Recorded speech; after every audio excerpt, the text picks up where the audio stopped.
Today is a very special day. We are going to react to live form from LBA members. So we have the world's largest low back program and community, from my understanding, in the world. And we are going to break down every inch of every angle of every joint today of all the exercises that were submitted. So all of our members had put in form videos in our Discord, very exclusive group, can't get in there. It's very high selectivity. I'm being sarcastic. As long as you're a member, you have access to the Discord and you can submit your form and I can check it out as well.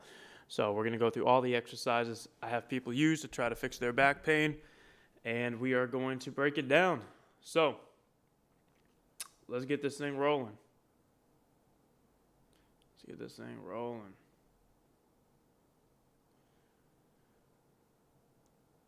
How y'all doing in here?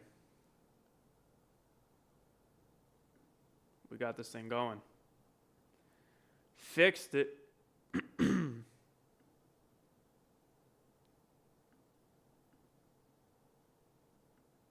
Hello. How are y'all?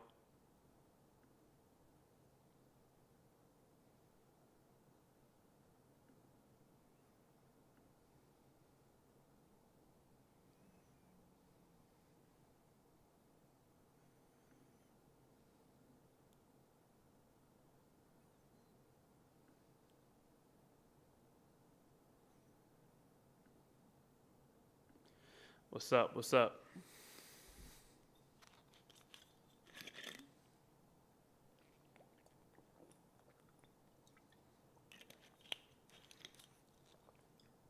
Playing the long game. Okay. Let's get into it. How many of us are members in here? Before we get rolling, how many are members in the chat?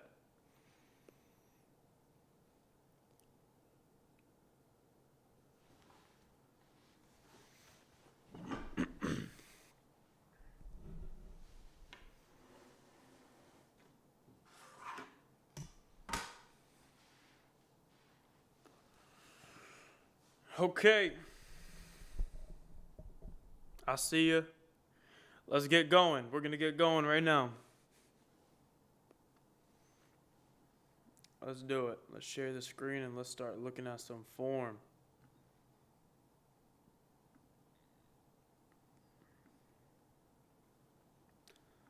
We can see this. Nope, can't see that. Why can't we see that?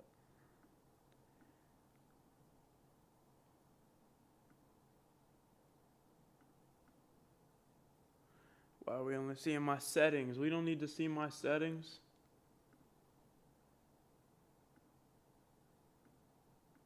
Come on now.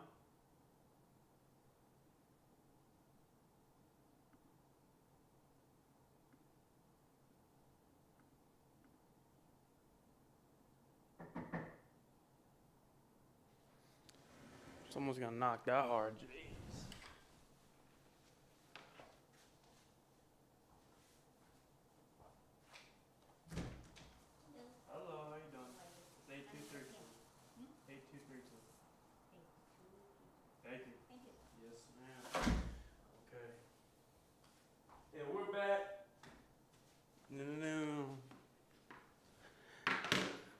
This ain't no intro. This the on. I'm gonna boot you.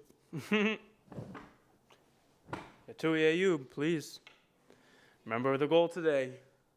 We're going over form videos, how to deal with upper back pain, train the upper back. Get familiar with your sensitivities, get familiar with what your body currently can and can't do, and explore that very gently.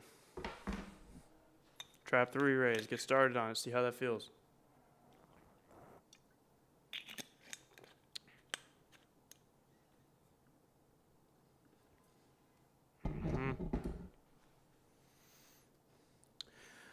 All right, let's get it going.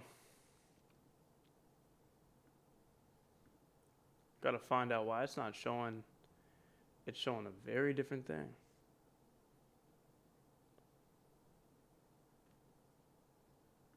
We're going to fix this. Here we go. Y'all bear with me.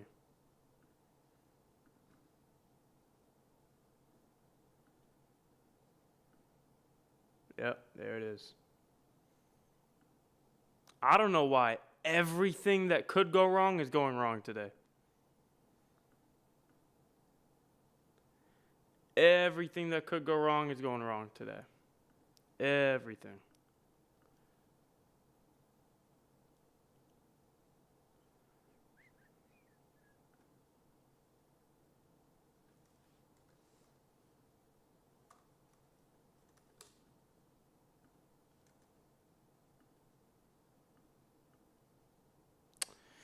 Everything that could go wrong is going wrong, but we got it working now. All right. Sorry for the wait. Things take time when you're great.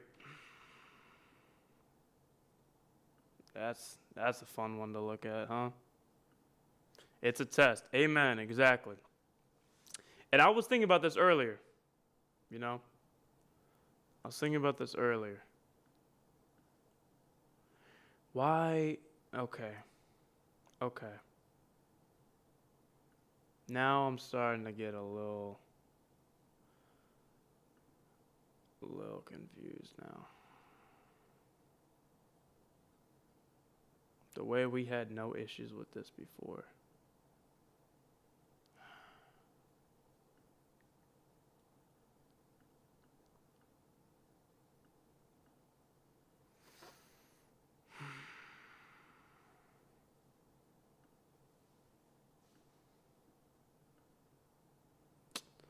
Oh my God. What's going on? What's up?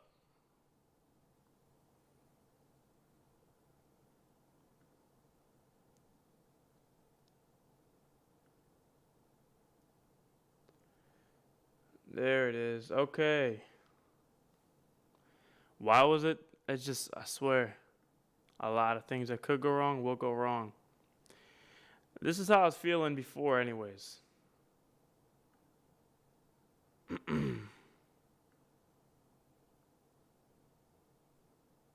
know?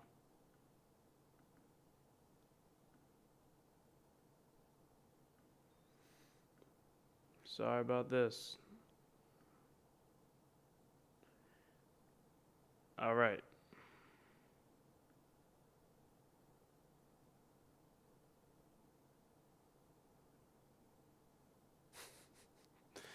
Everything that could go wrong is going wrong. Holy smokes.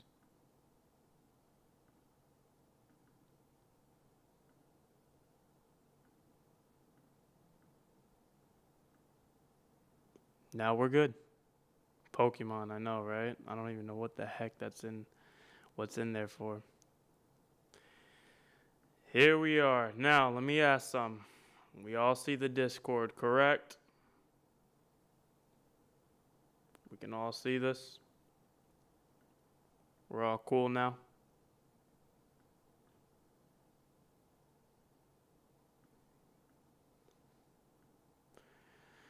Let's make sure that this stays.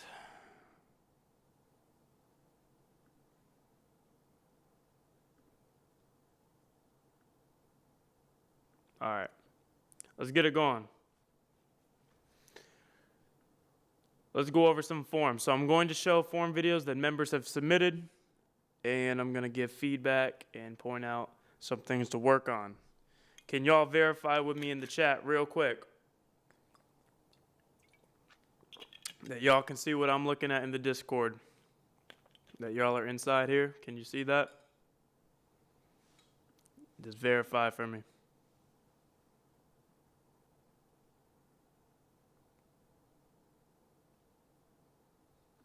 Yeah?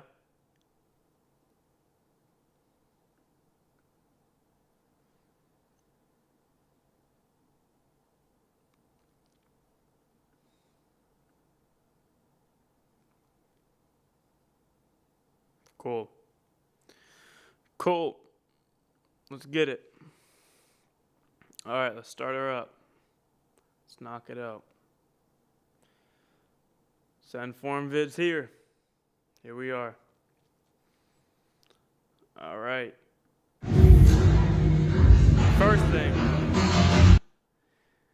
We got to get that side angle. She edited a stopwatch on this that's not moving. 3.5 minutes? That'd be nuts if you did that. Okay, this is a good side angle. Let's talk about the iso holds real quick, all right? Let's talk about the iso holds real quick.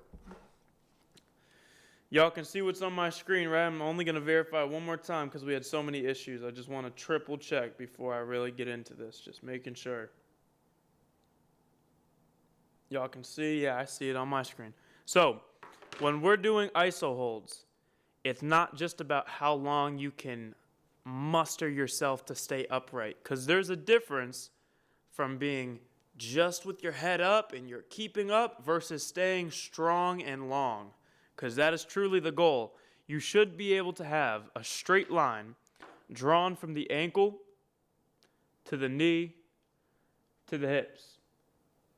That's the goal. If you don't have a straight line from the ankles, knees, hips to the shoulders, then there's actually a loss of engagement. And so you can see that right here in this form video. It's not terrible, but I would use the glutes a bit to thrust into the pad, keep the ribs up a little bit more, keep the chin down, and you want a perfectly straight line from the top of the head, shoulders, a little arch in the low back, hips, hamstring, knee, ankles. Because what's happening right now, this person's doing a really long hold, maybe thinking longer is better, and that's not necessarily true. If I had to stay on the machine, I could do 10 minutes. It's going to stop being a true engaged isometric hold with all the contraction evenly along the posterior chain, including low back. It's going to stop being productive after 3 minutes for me. If I just kept pushing through, I could hold, but you see the sag in the low back and the drop of the shoulders compared to where it could be. Let me show a video of what it looks like when it's done really well on the iso holds. And there's no problem with starting there.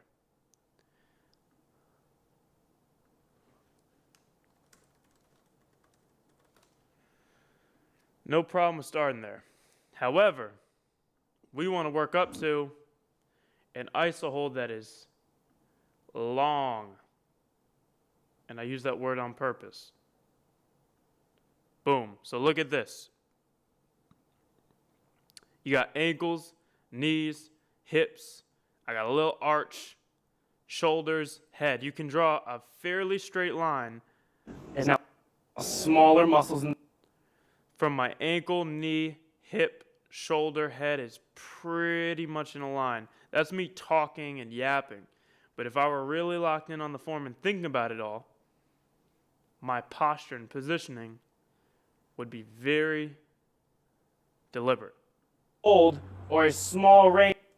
Let's start on something like a gentle hold or a small range. I'm going to build the VM. Even if I were higher up. If you were to go up high to stare and have more of your weight off the machine, now you're holding more of your own body. Boom. Weight. So you can see, as I got on the machine, if you were to go up higher and have more pulled my ribs in a of your weight little off bit. the From this position, machine, now you're holding more of your own boom, I'm long. body weight. I'm trying to get, as if there's a string pulling from my head outwards. I want to have as long of a body as possible, pretending my head's getting pulled out. And that's going to make it an even contraction, glutes and low back. If my head were down here and I were doing chin up, pretending like I'm truly holding myself, then you start sagging in the low back like a little kid doing a plank. You ever seen a kid try to do a plank for 5 minutes and they're like dropping their hips to the ground, but they're technically up still? That's what people end up doing with iso holds. And that puts a lot of strain just on joints in the back, but you're not really holding it together with strength. That's the problem with this. This exercise is not a problem, but the nuance is so many different strong structures can help at once. So your glutes could hold all of your weight, but the stability and structural support of your spine isn't really there. So you're holding your body upright with your glutes, but you're not really piece by piece firm and strong in proper spine alignment. So that's my feedback on that form video. If you look at the difference, that line is not very straight and there's a big tilt, you need to pull the belly button in, push your hips into the pad to rotate your pelvis, almost hip thrust into it. And that's going to get you out of the anterior pelvic tilt that you're currently in, and you're going to be more like this, straight line. So that's the goal. All right, but otherwise it's not terrible. I would say chin down, like this. If the pad goes higher and have more of your weight off the machine, now you're chin down, long, like you're standing, just leaned over. All right, that's good. Now let's go.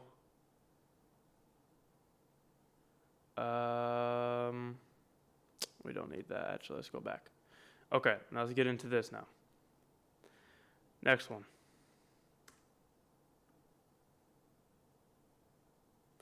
So now we got step up, a reverse step.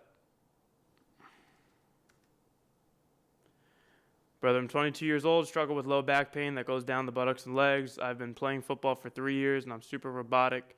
I constantly have pain. I feel like I'm not the same anymore. I feel depressed without self-confidence. I started your program, been doing it 5 days. Wow. Proud of you for participating here. Let's get it. Let's see how the form is on this one. Very simple, small movement.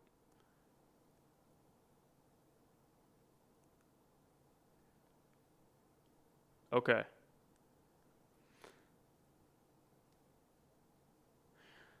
First thing, this is really silly. Are those upside down swoosh signs? I don't care about shoes like that. I'm just wondering what brand is that. That's interesting. I like that.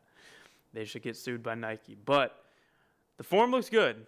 The only thing I'll say is the momentum of it, the timing. So sometimes I'm going to correct positioning where your body is at. Sometimes I'll remind you of engagement, of what you should be thinking about trying to contract, what mind-muscle connection you're fighting for. And sometimes it'll be a pacing thing. So you're thinking of a start and stop position, it looks like from your form, where you're standing, you rest, and then you kind of rush into the bottom, you hold, stop, and then you rush out of it.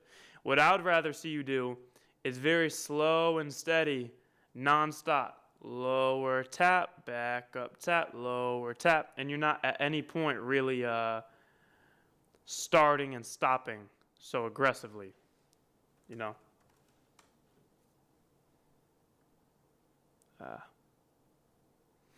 So let's go to an example from a workshop.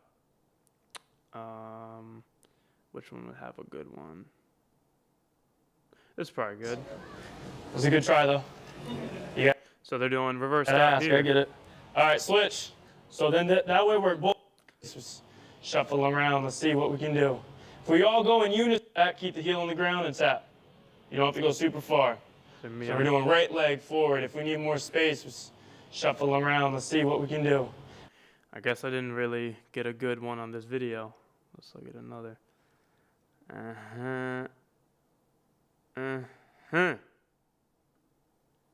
Let's see here. No, I'll jump straight into split squat. Okay. Straight two. Squeeze both quads. Oh my. One. With no assistance. One more. Knee up. Yeah, definitely. It's ankles. Ankles.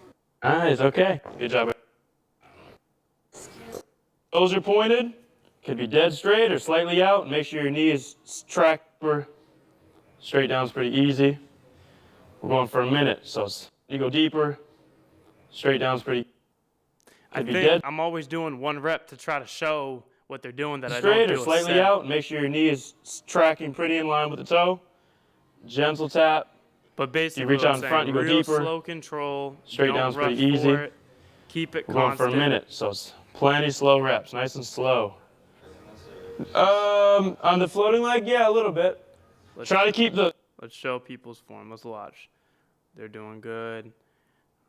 Real slow tap, non-stop reps. Right, you're seeing that in the back. That's perfect. Even if you reset every rep. This guy's doing great. Slow tap, back up, back down, slow tap. That ownership, making the 2 inches of range, it's a very short range exercise. That's what makes the difference between just doing 30 reps and okay, I kind of felt it, versus making even easy things hard and really burn. Versus stop, boom, rush into it, stop, boom, rush into it. You know, so instead just try to keep it real steady. All right. You submitted both. That's pretty good. Okay, let's find some for the low back. Okay, this is good. Hip flexor kick out. Training the rectus femoris mainly, a little bit of psoas. What we're really trying to do is regain strong control of pelvic alignment while using the front and back side of the hips together. So what I mean by that, your pelvis, you got the front side of hip flexors, the group of hip flexors. Then you have the glutes on the back of the pelvis.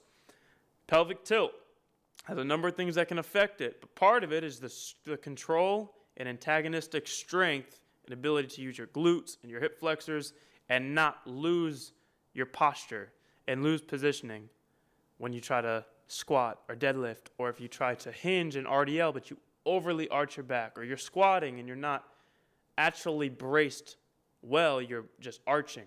So the goal is here, you're kicking up this leg, you're kicking it out for 5 seconds, and you're really working hard on the standing glute on the right side, so that way you stay completely tall on the line and your pelvis doesn't kick back. You're doing pretty good. So knee up, kick out, legs very straight. You want no knee bend, that's good. This leg should also be really straight. Squeeze the crap out of the quad. You're leaning back a little bit.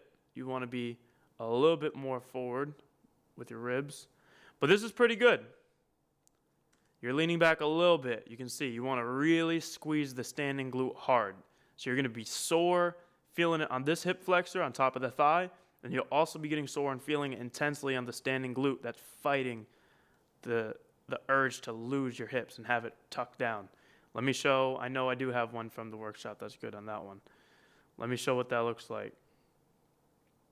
All right.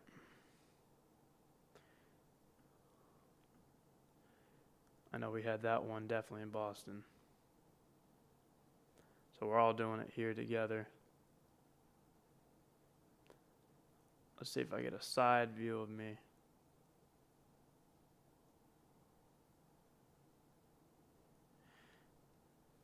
Side view is best.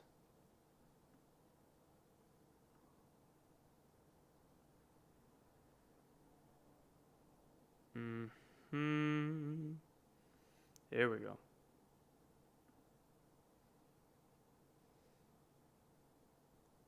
Come on, I need that good side view. There it is, right here. So,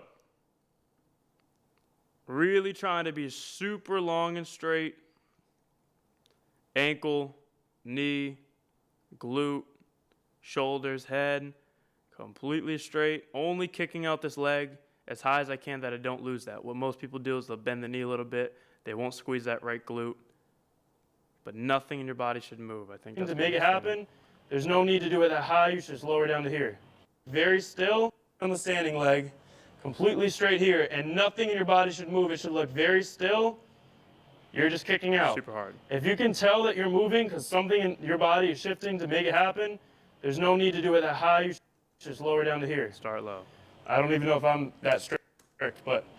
Okay, so squeeze the back standing glute. That's really it. Squeeze the back standing glute. Keep your ribs down. Don't lean back. All right, that's all I got to say. You're really good here. You just kind of leaning against the thing you're holding on to, leaning a tiny bit back, but it's pretty good. All right, next. Sled.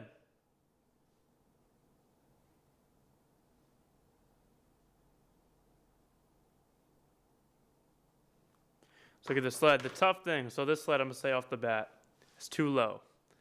I know not every gym has a really good sled, and I know we're in this looks like a Anytime Fitness. Anytime Fitness are the Wild West. So I know you're doing the best of what you got in there. It's not easy.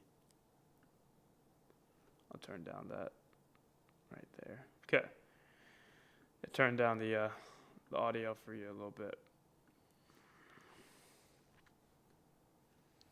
So this sled's a little low, because to make it happen, to really get your foot up, you're rounding your back more than we would like. Right there, that step, you don't really have that mobility to reach up. That's where you should step, but because you're reaching so low, you have to round your back to make it happen. It's like getting into a deep squat that you don't have yet. So this isn't really going to be super productive for us. I know you're trying to make it happen, but it's just too low of a sled. You would want to be pushing up here.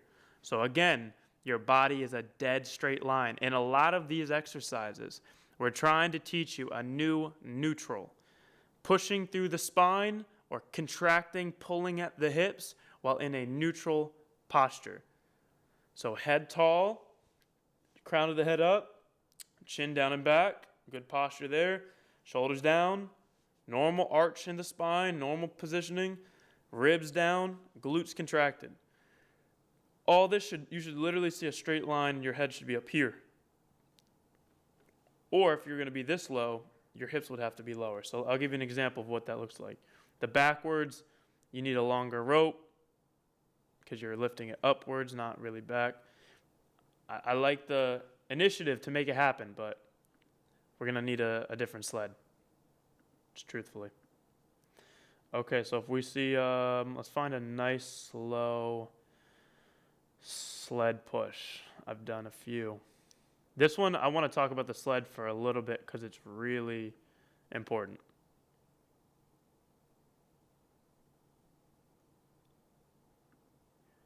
Let's look here. I think this is me going fast. So you don't have to go fast. Yeah, that was unnecessary. To show the form. So, let's see. Boom. Straight line is the goal, right? Foot, knee, but you can do it marching. You don't have to sprint. I was working on starts for sprinting. But ankle, knee, hip, shoulder, boom, straight line. Now, if you just do it slow, yeah, I was trying to show that correlation, I guess, to sprinting.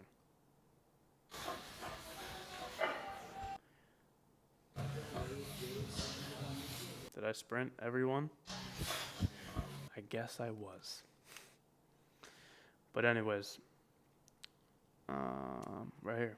Part of it too, you were getting out on this. It's less than. This is going to be a quick breakdown of why the sled even matters for building your spine. Because maybe, I don't know if it's been fully explained to you yet or why it's in the program, is not just for a warm-up sake. It is really important, specific to disc conditioning, to compression conditioning. All right? Let's do it. Oh, nice and steady, even slower. So, a lot of people know, you can follow us as we go, you can become intolerant to compression on your spine. So the force of gravity just going on your discs over time gets to a point where you feel like you have to hang from a bar every day or get an inversion table so that way you get disc spacing through the vertebrae. That's true for relief. Now, how do you get out of sensitivity more long term? It's something like the sled. When you push the sled, you're getting very small and gradual compressive loads on the spine in a way that you don't really get from running, in a way that is less intense than back squatting with a bar on your back. So a lot of what we're doing is flipping, running away from something to trying to build preparation for it. Yeah. Forwards, he's pushing through his legs, and the load has to go through his vertebrae disc Really important. Look. into the spine. Understand this concept. Every step. Pushing through his legs. And He's kind of leaning a little bit too down, and he should put his hips lower. He's not as straight line as I'd want. His hips a little higher. I think he's just tired. But you see, it's not so low of a sled that he's reaching downwards. But he's pushing through his legs, through the glutes, and the force is going through his spine into the sled. That's building your tolerance to handle weight on your shoulders, weight on your back, the weight of gravity just crushing down on us all day. The conditioning and endurance we need. It's not active back strength like lifting an iso hold. It's not the spinal erectors, but it's building tolerance within the disc. And they've done studies on that showing runners, distance runners, if you imagine what running is a bunch of little bounces on the spine, and it squeezes the disc, tiny little bit over and over and over. And they found disc height regeneration in distance runners. That the disc height, normally we just think of it getting lower and lower, dehydrated, and disc height loss. Through constant and gradual and not painful running to the spine, disc height was regained. So there's an argument formulating as to how gradual and tolerable compressive loads like this, maybe like running, may actually have a supportive role in the disc. And the load has to go through his vertebrae disc into the spine, into the actual sled. So this is building conditioning within the spine to be able to handle a little bit more compression. Versus thinking the answer is always to decompress. You're intolerant to compression, therefore we're going to hang from a bar, we're going to get inverted on a table, an inversion table, get traction done, and always just try to separate. And now they may help how you feel, because you may have narrowing of the spinal canal, you may have a compressed nerve due to some kind of bulge or herniation, and that may help how you feel opening up space, but you also want to build your tolerance to the compression, so it's adaptive. It's also just a great warm-up, and again, pushing your body in a straight line using the glutes. So that's the sled talk, all right? That was worth talking about. Now let's get into Jeff. First month on the program, taller guy, 6'6". Wow. Can't relate. Trap 3 raise. Pretty good. You're at a pretty high angle, which is not the end of the world to start at. I would put the bench maybe one down if you can handle, but you're arching a bit, and I think it's because you're so tall, you had to put your feet further back than you would have liked. If you were my height, 6 foot, you probably would have had your toes here. You would have been standing more straight. But if you look at this, your ribs are on the bench, your hips are on the bench, your thighs are on the bench, and then your feet kind of go back versus really being straight line. So how do you have your feet behind you and stay upright? You got an extra arch at your shoulders. So it's kind of like you're falling into the bench versus really standing on it. So that's the only thing is I don't think you can improve that unless you lower this down one to a lower angle, which will make it tougher. If this is your first month in the program, no pressure on weight too. This is one where the lever's so long, your arms are reaching out so much that 5 pounds is a ton, especially when you're a bigger guy. Your arms go so much longer. Your wingspan is massive. Therefore, 2 pounds for you is heavier than 2 pounds for me. 2 pounds pressing, yeah, you could say it's different, but it's not so different. 2 pounds, 50 pounds pressing for me versus 50 pounds pressing for you, a longer arm, there's a difference. But outwards really exposes it. You're getting super far from center of mass. This is stacked. So, yeah, no rush on the weight. Maybe you go a lower angle on the bench, and I think those are 10s, maybe go to 5s. Keep your arms really straight. You can see there's a little bend in the elbows here. It should look like you don't own elbows. You should be flexing your tricep and reaching your arms outwards. That's a major cue on the trap 3 raise, is I want you guys to reach your arms not just up, but out. You see my shoulders and my scapula? My shoulder blades roll onto my ribs, and I do that.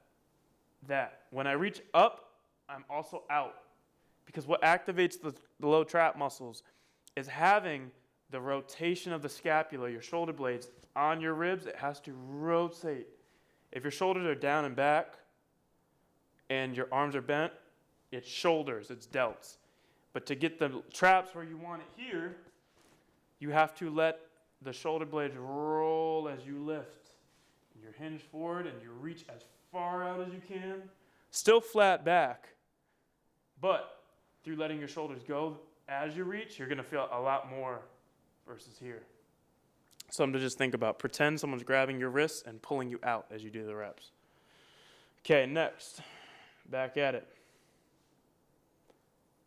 Okay. We got back extension, iso hold. Front angle, can't tell anything. Okay, you're doing single leg. You're doing single leg on month 1, you're kind of rushing it. I don't know how you're feeling, but it looks okay. I can't tell really what's going on with your form.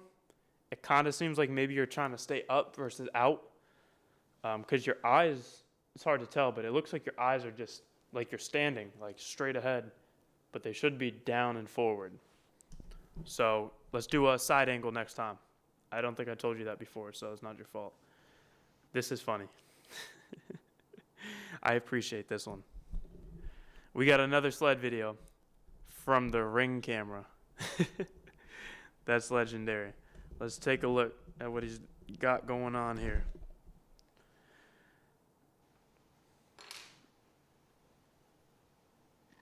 It's not bad. You're not really getting in that low angle that we wanted though, right? In the straight line. It's hard to fully tell, but it looks like you're kind of hunched over it. I want you to trust leaning on it and put the resistance as high as you need. I know that that's an M1 tank, I think. They don't really have a ton of resistance, but you want to be able to lean on it so your body's nice and long and straight. And you should be able to draw a line from your shoulders, hips, to the extended leg that's pushing. Because right now, you're kind of standing up to your hips, and then you're leaning forward at your back. And you should be up on the toes. Even if you go slow. Backward sled.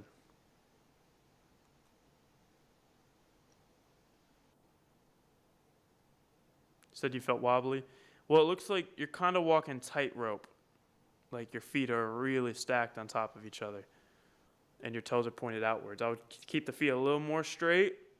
And keep your width between your feet. So,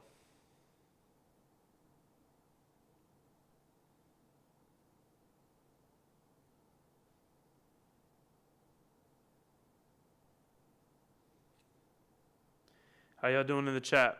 You picking up some gems? I really want to find a good sled video, you know? I feel like I have so many. I have plenty of videos on the sled, right? Maybe I don't. I definitely had one good video that showed nice and slow. When you are 3-4 days into a back flare-up and your back is constantly spazzed up in this tightness mechanism, get them on a light sled push where they're pushing through their legs, getting the gentle spinal compression through the spine at every step, and decompression as they let go. Something about that has disarmed people's flare-up immediately. It's true. Something about the fact that the spine gets a little bit of work on all the small stabilizers and the compression. When someone's in a flare-up, even though they can barely walk and they're hobbling into the gym, they lean on the sled and very slowly, with no weight on it, just push it and pushing through their legs and kind of connecting the glutes to low back, warming up the legs all the way right to the back and getting that little bit of compression. A lot of people report walking out immediately feeling better and like the flare-up tightness that was there calmed down. Up and your back is constant. Don't go heavy, don't go fast. Don't risk hurting yourself. Make sure you're really leaning on it. Look at this form.